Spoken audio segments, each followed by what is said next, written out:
Kevin Green, senior markets correspondent, joins me now to help set up the action today. All right, KG, we're keeping a close eye on the gyrations in oil markets, and I know you keep a close watch on this sector. Also, welcome back. Oil still a little higher this morning, not as volatile as earlier this week. Take us through what you're watching, especially when you think about headline impact to oil prices.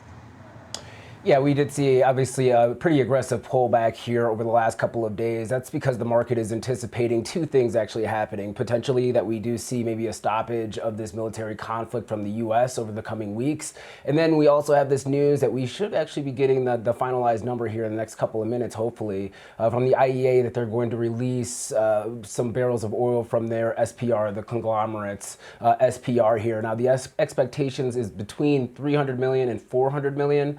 You are hearing more of a whisper of 400 million barrels to be released here, Diane, but this is going to be a short gap, if you will, and buys them a little bit of time, but also does not really resolve the issue. If we kind of look back and take a step back and look at the numbers, everybody has been concerned about the Strait of Hormuz, and rightfully so. Obviously, it's a very big area when it comes to oil traffic, but now the big concern is not only just production itself, but also logistics. And right now, if you look at the Middle Eastern states or countries, if you will, they produce around 12.1, 12.2 million barrels per day. Right now, that production's cut in half, so around 6.1 million barrels per day. So if we see a release of 400 million barrels, it gives you coverage of around 66 days if everything goes according to plan, which in the oil markets it really does not, but it gives them a little bit of coverage right now.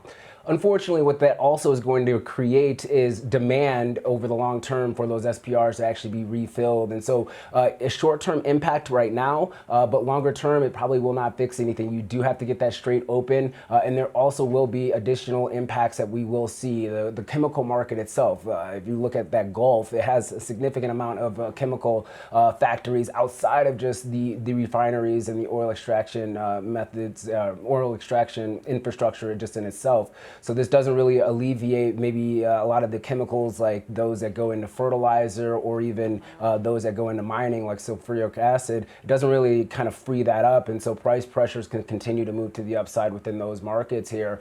And the last time that we actually saw this release from the IEA or coordinated release, it was around 180 million, 183 million barrels. This is back in 2022 when we had the Russia-Ukraine conflict. The first release and the announcement actually was not actually the top when it comes to oil. So the market's probably already digested this. If you're an energy trader, you know that this has been on the horizon. But the fact still remains that there's still a lot of risk that is out there, and prices probably could continue to move higher. Technically speaking, it looks like it wants to move a little bit higher. And if you kind of go back to that backdrop that we just talked about, 6 million barrels per day of production that is being lost at this point in time, that's a significant amount. And some of these countries that are doing SPR releases, they really don't have the inventories like we do here in the United States. So this is going to be like a one and done for them, especially if you're looking at a country like Japan. So a lot of headwinds. And I just want to also highlight, even if we do see a stop to the military conflict or the U.S. stops striking Iran, that does not automatically mean that the Strait of Hormuz is not going to see any type of pressure when it comes to cargo ships being hit or tankers being hit. It's not only Iran in that space, but also their proxies, their terror groups as well. We saw the similar type of situation that happened within the Red Sea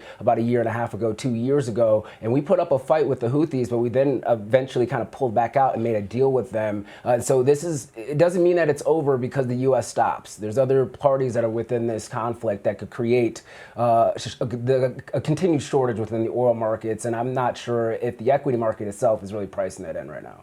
Okay, a great breakdown there about what's at stake here, what comes next, and then even the amount of time that this would buy in terms of a release of these reserves. Let's pivot and talk Oracle. Those shares rallying 10% right now off the back of its quarterly results. I'm sure some investors may be breathing a little bit of a sigh of relief. I know it's not enough given where we were back in September, but take us through your takeaways here.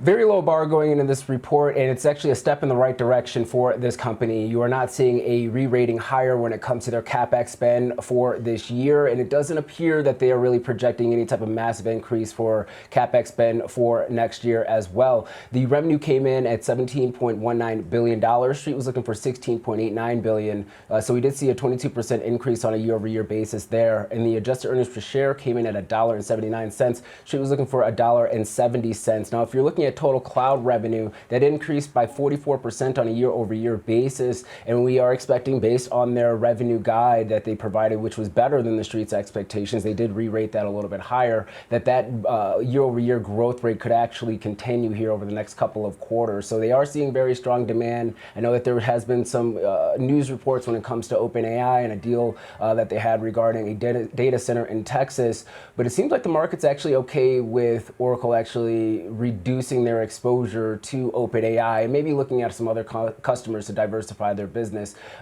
TikTok US is also driving a little bit of revenue here, not a massive amount, but that could be a longer term play for this name. And it came back down and hit this 200-day or 200-week moving average, a very strong support level off the 3-year lows as well. So going into this report, there was technical structure for maybe some buying activity taking place. And this morning, that's exactly what we are seeing. The shares are up over 10% at the moment. Let's see if it's going to be able to hold or even accelerate to the upside moving forward here during this equity session.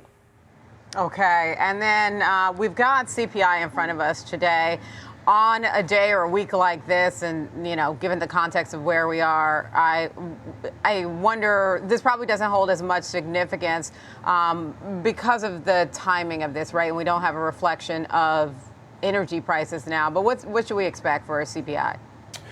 Yeah, so the market's expecting core CPI on a month-over-month basis to increase by 0.2%. I think that's your big focus right now. We have seen a little bit of a reacceleration when it comes to core or services inflation, if you will. Headline month-over-month right now for February, the estimate is 0.3%.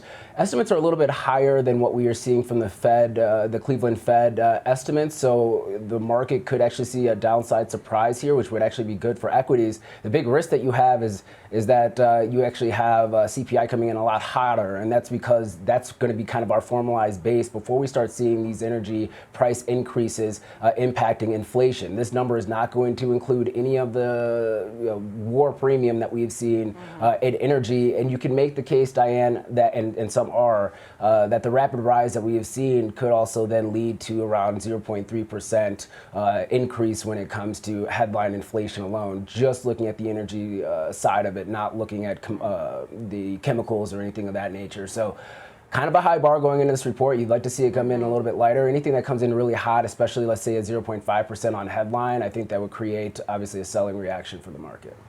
Okay, and then let's talk about the levels that you're looking out for on the S&P 500 today. What are your targets on the upside and downside? Yeah, so if you're just looking at the options flow for this morning, we're still implying around a 1.6% implied move to the upside or downside for the S&P 500. To the downside, I'm actually looking at 6,660. To the upside, 6,880. That's just based on the call flow and put flow for this morning. Obviously, I have a very wide range given the nature of this market. It's to be expected that we are going to see this wide range. So I would still say buckle up, be nimble. There's still a lot to go when it comes to this process. And I think the equity market, once again, probably has underpriced how long this conflict can take place. Okay. Kevin Green, Senior Markets Correspondent. Thank you, KG.